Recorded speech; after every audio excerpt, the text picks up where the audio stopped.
got to come to Grand Rapids more often. Wow.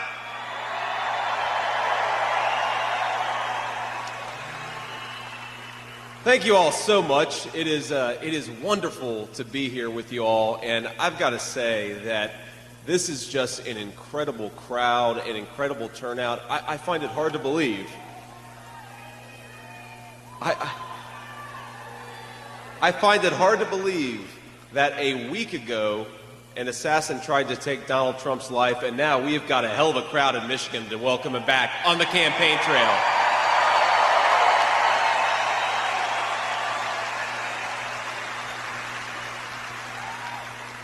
Now, I love you too. Thank you, guys. Oh, I heard some OHs, but I'm going to respect Michigan and not respond here. To my Ohio brethren, guys, we got to win Michigan. That's the most important thing this election cycle.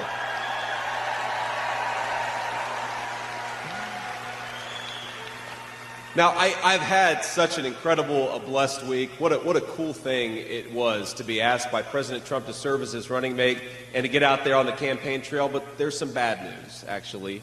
The Vice President, Kamala Harris, she doesn't like me.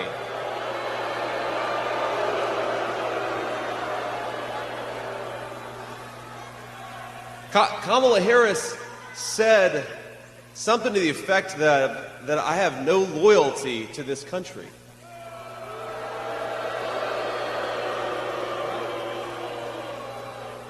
Well, I don't know, Kamala. I did serve in the United States Marine Corps and build a business. What the hell have you done other than collect the check?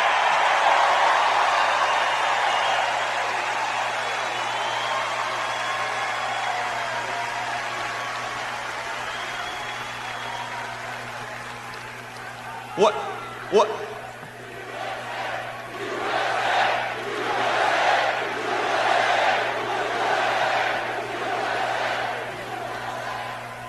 What has she done other than collect a check from her political offices? And we have to give her credit, my friends. She did serve as border czar during the biggest disaster open border that we've ever had in this country. Let's get President Trump back there, close down that border, and bring some common sense and security to this country.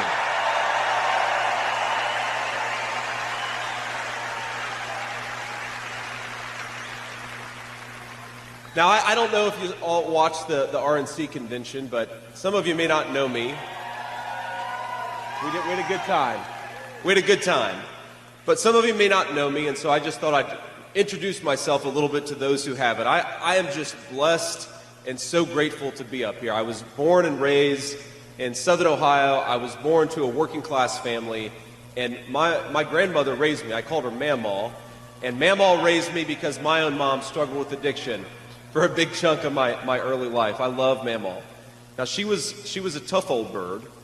She was a very devout Christian. She really was. And not just a devout Christian, but a thoughtful Christian. She put a lot of thought into what her faith required of us. She also loved the F word, ladies and gentlemen. She could make a sailor blush. But she kept me on the straight and narrow and gave me a chance at the American dream. And what is this campaign about if not restoring the American dream for every child in this country? I want your kids to have the same blessed life that I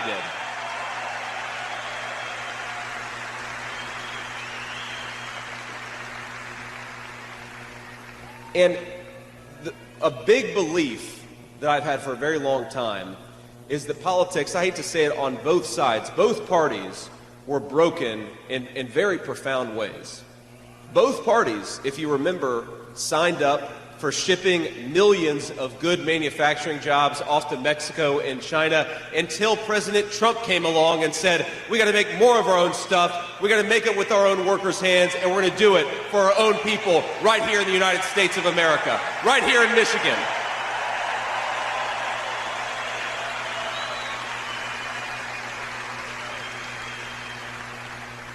And the thing that is crazy about this is the media says that President Trump, they say this all the time, they're radicals, they're dangerous.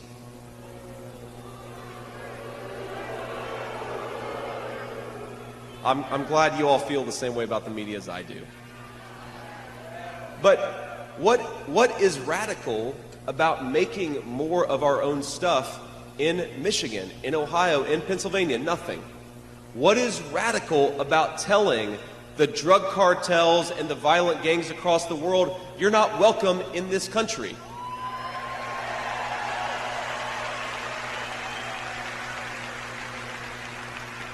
You know, there's nothing radical about having a strong national security, that when we go to war, we punch and we punch hard, but being cautious and not trying to get America involved in every far-flung corner and conflict of the world. Sometimes, my friends, it just is none of our business, and we ought to stay out of it.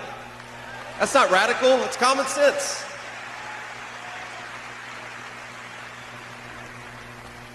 And there's nothing radical about stopping the poison and the gangs and the criminals from taking care of our country. We got to shut down that border, shut down the fentanyl, and make America safe for American citizens again.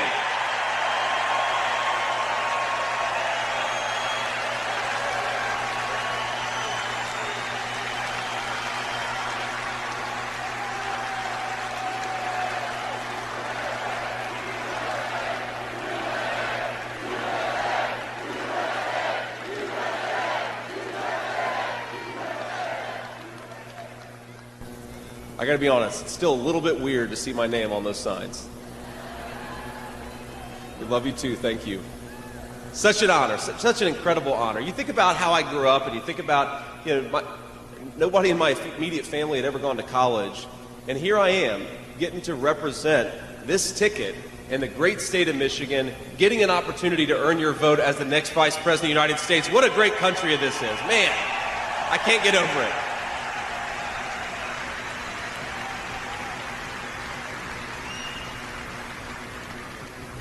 Now, I want to close here in a second because I know the President wants to talk with you, and that's Semper Fi. God bless you, sir. And we're gonna fire this crowd up, and the President's going to do a great job. So I'm going to be out here, I think, in a second to introduce him. But I'm sure each of you had your own favorite moment from the convention. And of course, my most favorite moment, the moment that really brought me to tears, was watching my wife introduce me. And she is not a very political person. She thinks the whole thing's corrupt, and she's probably right about that, but that's why good people have to get in it and fight back. But she just did such a good job, and everybody was so welcoming. But there was one part of the convention that really stood out to me and really broke my heart. I don't know if you watched it. I believe that it was on Tuesday night. And there was a young woman. She was probably about my age, about 40, and she was beautiful and had this very, very handsome son who had lost his life to a fentanyl overdose. And, can you believe it? Can you believe the heartache? So many of us could never, hopefully, never feel that pain and never know what it's like to lose a child, especially a child that young.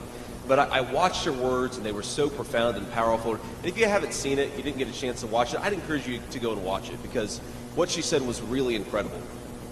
And I heard that there were people who were being mean to her online, saying, well, your son shouldn't have taken something to begin with. And I thought, how unbelievably despicable that is. But more importantly, I thought about this as the father of 3 young children. We've got 3 kids, a 7-year-old, a 4-year-old, and a 2-year-old. By the way, they're out enjoying Grand Rapids right now. My wife took them out on the town, and they're going to have a good day today.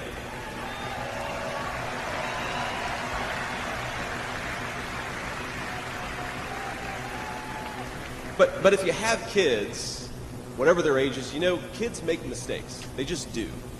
And one of the things that President Trump wants to do is build the kind of country where kids can make mistakes and learn from them instead of those mistakes taking their life. Isn't that just common sense?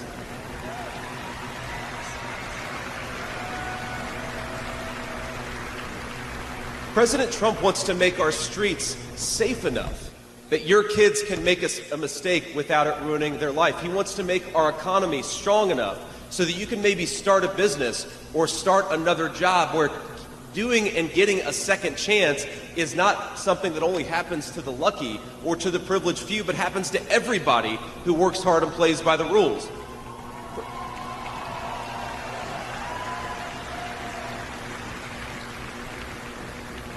President Trump, in other words, wants to build a country that actually works for the citizens of this country once again. He did it for 4 years. He did it so successfully for 4 years.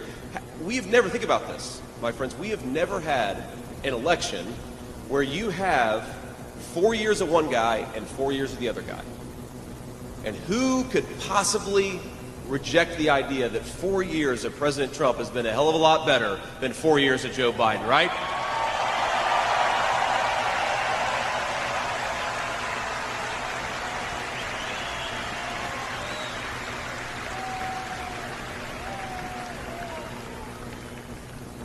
That's right. And we've got an opportunity to do it. We've got an opportunity to win a lot of races up and down the ballot, to re-establish American dominance in energy, to drill, baby, drill, and kick out the drug cartels of our country.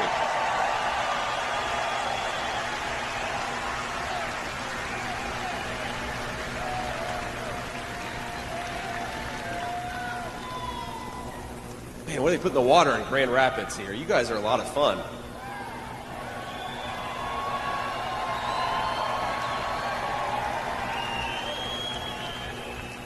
But I want to thank you from the bottom of my heart for giving me such a warm welcome, for giving me and President Trump the opportunity to win your vote, for working so hard over the next 4 months, because we want an America that works for Americans, and the only way to do it is to re-elect Donald J. Trump, President of the United States. I'm going to do everything I can. I know you will too. God bless you, and thank you, each and every one of you, from the bottom of my heart. I'm so grateful, and I won't forget it.